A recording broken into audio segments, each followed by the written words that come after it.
Shalom dan selamat malam Amang Inang. Kita akan merenungkan firman Tuhan sebelum kita beristirahat.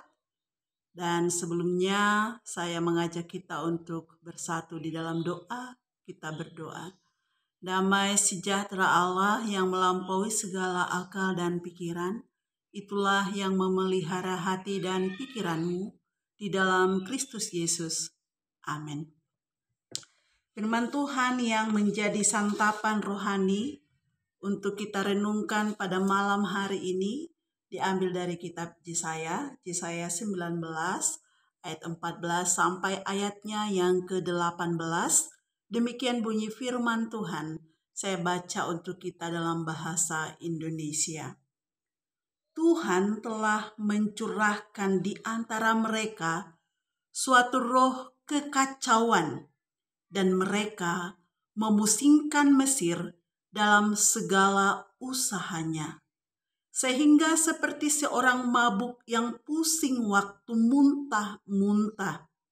Dan tidak ada usaha Mesir yang akan berhasil yang dilakukan oleh pemimpin dan pengikut, oleh pemuka dan orang biasa. Pada waktu itu orang-orang Mesir akan seperti orang-orang perempuan. Mereka akan gemetar dan terkejut terhadap tangan Tuhan semesta alam yang diacungkannya kepada mereka. Maka tanah Yehuda akan menimbulkan kegemparan di antara orang Mesir, dan siapapun yang teringat kepadanya akan terkejut mendengar keputusan Tuhan semesta alam yang diambilnya mengenai mereka.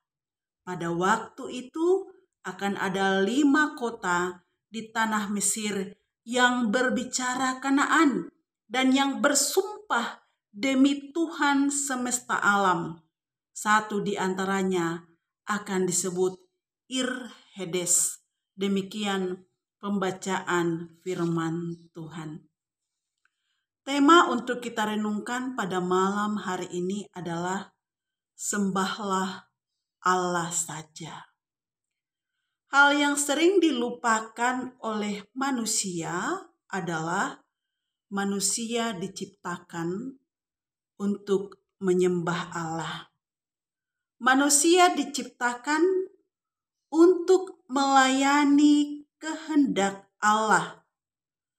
Hal itu ditegaskan dalam 10 dasar titah yang diberikan oleh Allah kepada bangsa Israel.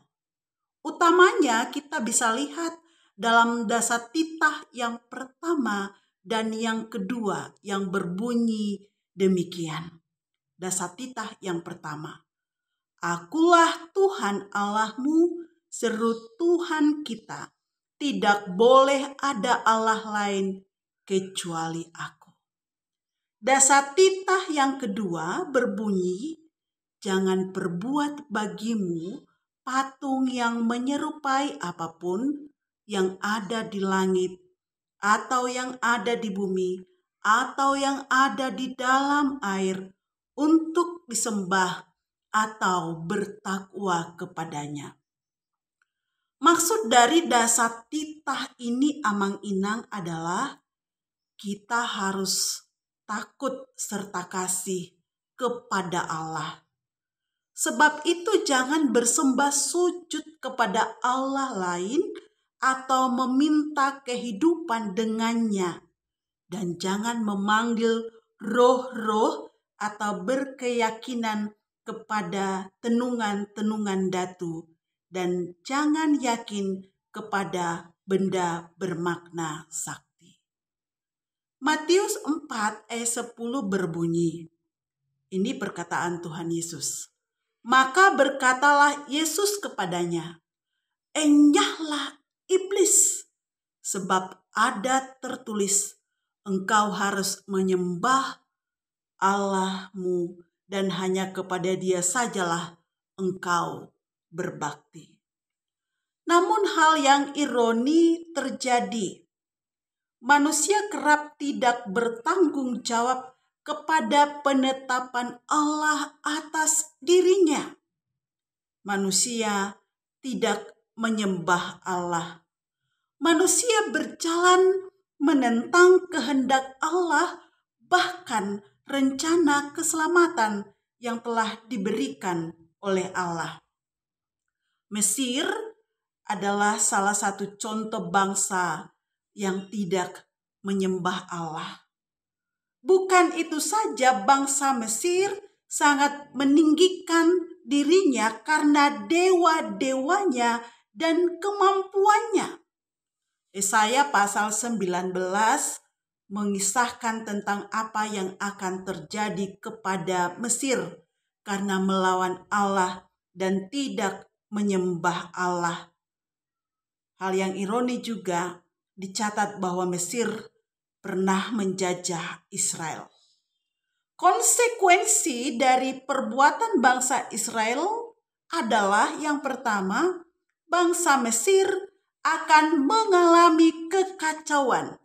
Di ayat yang ke-14 dikatakan, Tuhan Allah mencurahkan di antara mereka suatu roh kekacauan. Jikalau kekacauan yang sudah terjadi, maka akan hilang sukacita, akan hilang damai sejahtera.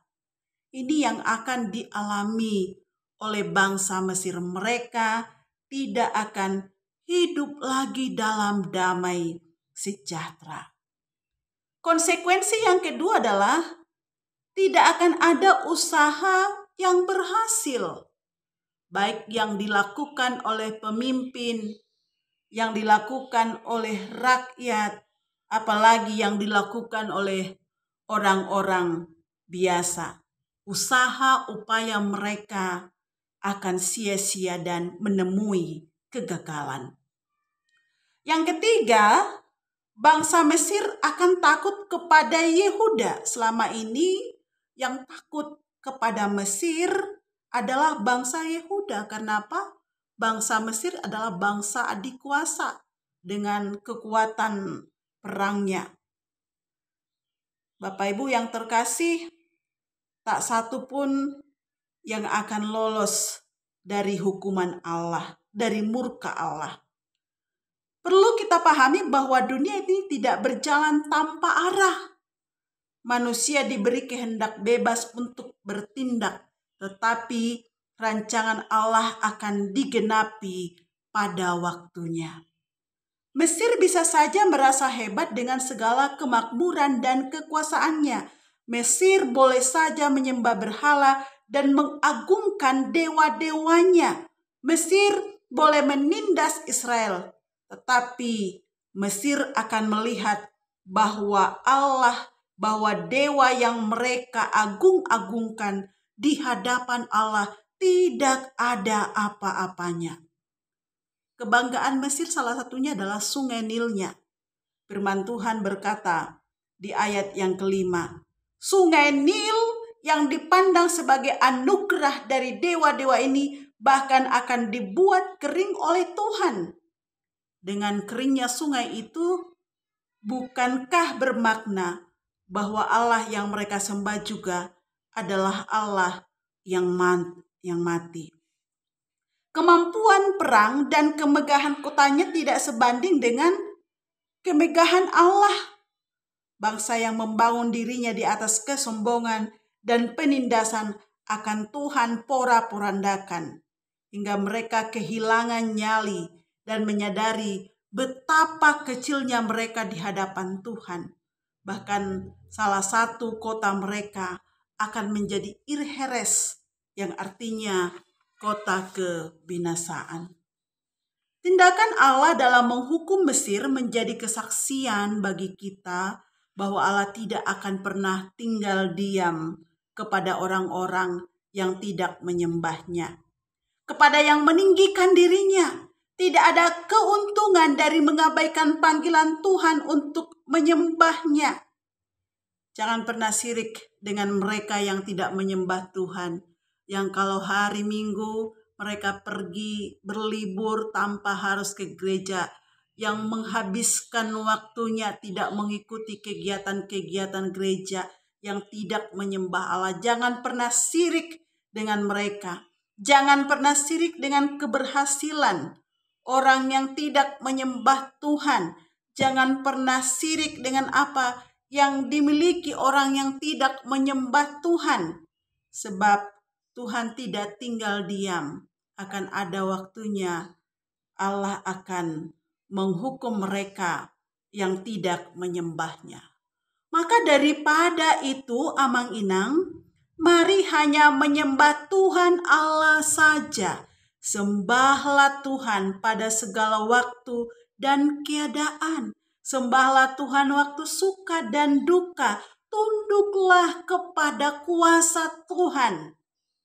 Mari belajar kepada orang Majus dalam segala upayanya untuk menyembah Tuhan. Walau harus melintasi berbagai negara, walau harus melintasi hutan, walau harus melintasi padang gurun, melintasi sungai-sungai termasuk sungai Yordan, bahkan harus berhadapan dengan Herodes. Namun karena ketulusannya untuk menyembah Yesus, untuk menjumpai Yesus, mereka rela berhadap-hadapan dengan kesulitan yang akan mereka alami. Patut direnungkan, mengapa mereka rela berhadap-hadapan dengan kesulitan hanya untuk menyembah Yesus? Jawabnya hanya satu, tentunya karena mereka mengetahui bahwa mereka menyembah Allah yang benar. Sekali lagi, karena mereka mengetahui bahwa mereka menyembah Allah yang benar. Kita ketahui bahwa orang Majus dari timur itu adalah orang-orang yang pintar, cendekiawan. Ya. Mereka rela menghadapi berbagai kesulitan hanya untuk menyembah Allah yang benar, untuk menyembah Allah yang benar. Apakah Amang dan Inang merasa semangat penyembahan kita mulai redup atau bagaimana, Amang Inang? Semangat penyembahan akan kembali menyala jika kita memahami bahwa kita menyembah Allah yang benar. Kita sudah menyembah Allah yang benar, Amang Inang, yaitu Allah Abraham, Ishak, dan Yakub, yakni Allah pencipta dan Allah yang berkuasa atas segala-galanya. Maka mari terus hidupkan semangat penyembahan kita kepada Allah. Tidak ada keuntungan daripada meninggalkan penyembahan kepada Allah. Namun ketika kita menyembah Allah pada segala waktu, pada segala situasi, pada segala musim yang kita hadapi, maka Tuhan akan memberkati kita, mencurahkan berkat-berkat-Nya atas kehidupan kita. Maka sembahlah Tuhan saja.